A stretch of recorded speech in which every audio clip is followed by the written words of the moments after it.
Welcome students.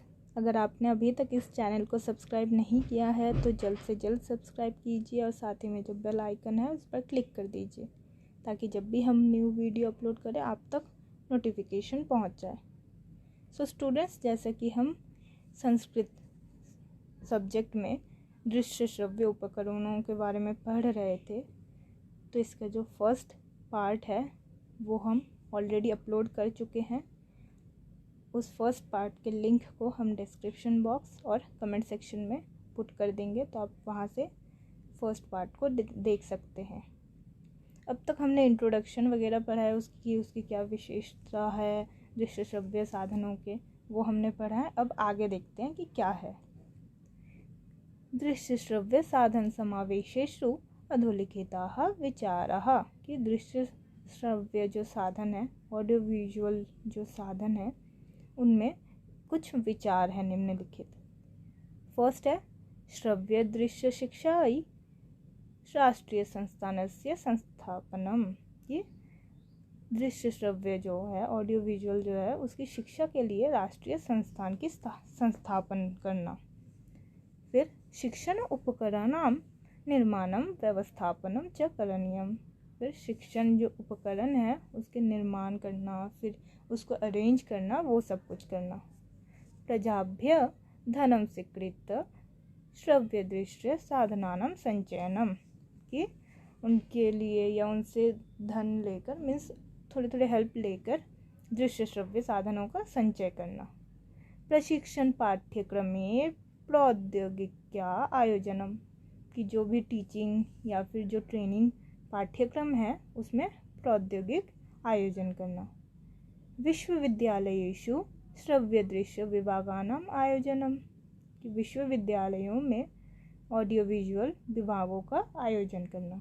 और last point देखिए, सर्वेषु प्रशिक्षण महाविद्यालयेषु श्रव्य दृश्य साधनानां कृते महत्वपूर्ण स्थानं प्रदायम्, कि सभी प्रशिक्षण महाविद्यालयों में, सभी कॉलेजों में जो ऑडियो विजुअल साधन है उसके उसको एक इम्पोर्टेंट स्थान देना।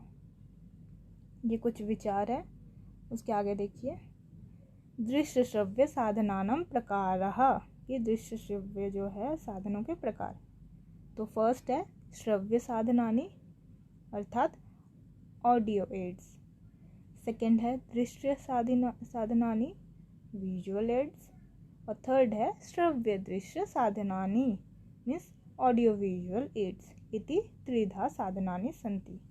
तो दृश्य श्रव्य जो साधन है उसके 3 प्रकार है। फर्स्ट श्रव्य साधनानि, सेकंड दृश्य साधनानि और थर्ड श्रव्य दृश्य साधनानि अर्थात audio aids, visual aids and audio visual aids, ये 3 है। तो पहले देखिए श्रव्य साधनानि। विभिन्नार्थ ध्वनीन् शब्दांश्च श्रोतुम् उपयुक्तानि साधनानि श्रव्य साधनानि भवन्ति, कि विभिन्नार्थ ध्वनीन् मीन्स विभिन्न ध्वनि अर्थात अलग अलग जो ध्वनियाँ हैं या शब्द है उनको सुनने के लिए जो उपयुक्त साधन है उसको श्रव्य साधन कहते हैं।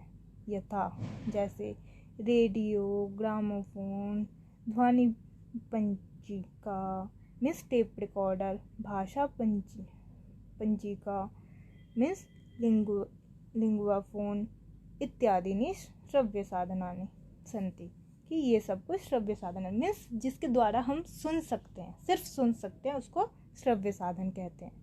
फिर है दृश्य साधनानि। वर्णानां पदार्थानां विभिन्न तथ्यानां वा स्वरूपं प्रदर्शयितुम् उपयुज्यमानानि साधनानि दृश्य साधनानि भवन्ति, कि वर्णों के, पदार्थों के और जो दूसरे तथ्य हैं उनको हम जिसके द्वारा देख सकते हैं वो दृश्य साधन होते हैं। एतेषां माध्यमेन, इनके माध्यमेन दृश्येन्द्रियस्य आकर्षणं भवति, मीन्स हम और ज़्यादा अट्रैक्ट होते हैं। जैसे कि देखिए वो दृश्य मूवी, कि हम जितना सुनते हैं वो हमें याद नहीं रहता है, बट हम जो देखते हैं ना वो सबसे ज़्यादा याद रहता है। जैसे कि आपने फर्स्ट पार्ट में भी देखा है कि जो हम देखते हैं वो ज़्यादा याद रहता है ना कि जो सुना है। यथा जैसे श्यामपट्टः कि ब्लैक बोर्ड, चित्राणि रेखाचित्राणि मानचित्राणि प्रतिकृतयः प्रदर्शिनी अर्थात प्रोजेक्टर इत्यादीनि दृश्य साधनानि सन्ति। मीन्स जैसे कि पिक्चर्स हो गए, ब्लैक बोर्ड, फिर ग्राफ, मैप, मॉडल, फिर और भी जो भी प्रोजेक्टर के थ्रू दिखाते हैं या फिर पीपीटी, ये सब कुछ दृश्य साधन हो गए, मीन्स जिनके द्वारा हम देख सकते हैं। फिर है दृश्य श्रव्य साधनानि। येषाम् उपकरणानां माध्यमेन द्रष्टुं श्रोतुं च शक्यते तानि साधनानि दृश्यश्रव्य साधनानि भवन्ति। येषाम् उपकरणानां, जिन उपकरणों के माध्यम से देख भी सकते हैं और सुन भी सकते हैं, उसे दृश्य श्रव्य साधन कहते हैं। यथा जैसे दूरदर्शनां नाटकानि चलच्चित्राणि मस्तिष्क यंत्रम अर्थात संगणकम कंप्यूटर, ध्वनिचित्र ग्राहक यंत्रम, ध्वनिचित्र सूत्रम इत्यादीनि दृश्य श्रव्य साधनानि सन्ति। कि जैसे टीवी टेलीविज़न, उसमें हम देख भी सकते हैं सुन भी सकते हैं, नाटक हम देखते भी है सुनते भी है, चलचित्र मूवी कंप्यूटर में भी हम देख सुन सकते हैं, तो ये सब कुछ दृश्य श्रव्य में आ जाता है। मीन्स 3 प्रकार कहा, पहले श्रव्य जिसमें सिर्फ सुन सकते हैं जैसे रेडियो, ग्रामोफोन एटसेट्रा, फिर दृश्य साधनानि जिसमें सिर्फ देख सकते हैं जैसे चार्ट, मैप, मॉडल, ये सब कुछ, और फिर दृश्य श्रव्य साधनानि जिसमें हम देख भी सकते हैं सुन भी सकते हैं जैसे दूरदर्शन मीन्स टेलीविज़न, मूवीज, नाटक इत्यादि। एतानि साधनानि त्रिषु स्तरेषु उपयोक्तव्यानि, मीन्स ये जो साधन है ये 3 स्तरों में उपयुक्त है। यथा समयम एतानि साधनानि प्रदर्शयुः, मीन्स सही समय पर इनको यूज़ करना चाहिए। उपकरणानि अधिगम अनयोर्मध्ये समीचीनः समन्वयः आवश्यक, कि आप जो पढ़ा रहे हैं वो और उपकरण दोनों में एक समन्वय स्थापित होना चाहिए। ये नहीं कि आप पढ़ा कुछ और रहे हैं और साधन कुछ और यूज़ कर रहे हैं, या साधन कुछ और यूज़ कर रहे हैं पढ़ा कुछ और रहे हैं, या जो आपने पढ़ाया जो इजीली बच्चों को समझ आ जाता है वही आप साधन यूज़ करके दिखा रहे हैं या सुना रहे हैं, तो फिर क्या फ़ायदा। तो दोनों में समन्वय होना चाहिए कि हेल्प करे एक दूसरे को। भाषा अभिगाहने च प्रतिबंधका भूत्वा स्पष्टता सरला च स्यात्, जैसे कि आपने दृश्य श्रव्य की जो उसकी विशिष्टता है या फिर उसकी जो लाभ है वो आपने पहले देख लिया कि सरल और स्पष्ट के लिए यूज़ किया जाता है। उपयुज्य मानम उपकरणम पाठ्यवस्तु संबद्धम स्यात्, शिक्षण उपकरणम छात्राकर्षकम प्रेरकम च स्यात्, कि जो भी ये शिक्षण उपकरण आप यूज़ कर रहे हैं वो सब कुछ एक तो पाठ्य वस्तु के संबंध होना चाहिए और छात्रों को आकर्षित करने वाला होना चाहिए। उपकरणानां निर्माणे प्रदर्शने च छात्र सहायम स्वीकरणीयम, ये उपकरण जो है उसके निर्माण में या प्रदर्शन में छात्रों को भी इन्वॉल्व कीजिए। स्टूडेंट्स, अगर आपने अभी तक इस चैनल को सब्सक्राइब नहीं किया है तो जल्द से जल्द सब्सक्राइब कीजिए और साथ ही में जो बेल आइकन है उस पर क्लिक कर दीजिए ताकि हम जब भी न्यू वीडियो अपलोड करें आप तक नोटिफिकेशन पहुंच जाए। और अपने फ्रेंड्स के साथ भी शेयर कीजिए ताकि उनको भी इससे बेनिफिट मिले। आप चाहे तो इस पर असाइनमेंट या प्रोजेक्ट भी बना सकते हैं। बहुत इम्पॉर्टेंट टॉपिक है और बहुत इंटरेस्टिंग टॉपिक भी है। सदा उपकरणानि जागरूकतया संरक्षणीयानि, मीन्स जो उपकरण हैं वो बच्चों को एक्टिव रखे, जागरूक रखे, इसलिए यूज़ करना चाहिए।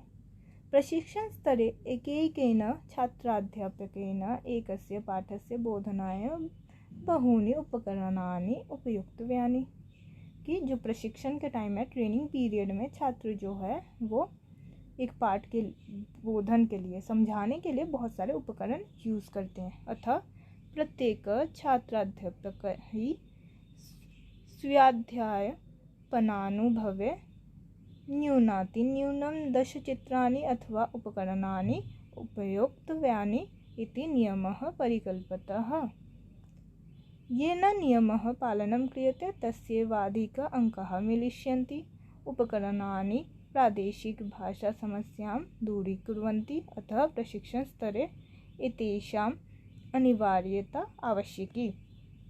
मीन्स जो छात्राध्यापक या फिर मान लीजिए जो पीपल टीचर होता है वो इसमें मतलब चार्ट यूज़ करता है या उपकरण यूज़ करता है, तो जो ज़्यादा करता है मीन्स जहाँ जहाँ ज़रूरत है सही जगह करता है उसको ज़्यादा अंक मिलते हैं।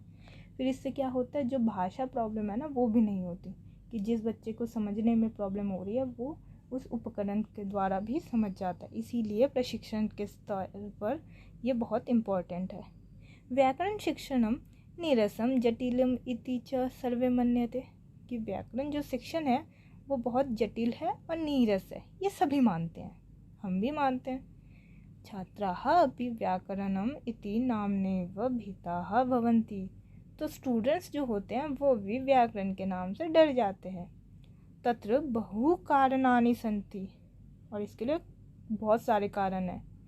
शिक्षकाः साधनानां प्रयोगे प्रशिक्षणं प्राप्य साधनानि च सार्थकं यदि प्रयुञ्जीरन् तर्हि व्याकरणस्य काठिन्यं न्यूनीकृतं भवेत्, कि जो शिक्षक है वो अगर साधनों का प्रयोग करे प्रशिक्षण के समय या प्रशिक्षण प्राप्त करते हुए उन्होंने जो किया था वो, तो फिर जब मेन टीचिंग में कहीं पे भी पढ़ाते हैं तो फिर व्याकरण पढ़ाने में जो कठिनाई आती हैं वो बहुत कम हो जाता है। सो स्टूडेंट्स, आज यहीं तक इसी वीडियो में रखते हैं, बाकी नेक्स्ट हम थर्ड पार्ट में बताएंगे कि पहले श्रव्य साधन है, फिर उसमें क्या क्या कैसे क्या करना है, वो सब कुछ हम थर्ड पार्ट में बताएंगे। सो स्टूडेंट्स, अगर आपने अभी तक इस चैनल को सब्सक्राइब नहीं किया है तो जल्द से जल्द सब्सक्राइब कीजिए, और जो फर्स्ट पार्ट है उसके लिंक को हमने description box and comment section में पुट कर दिया है, तो वहाँ से देख लीजिएगा। Thank you.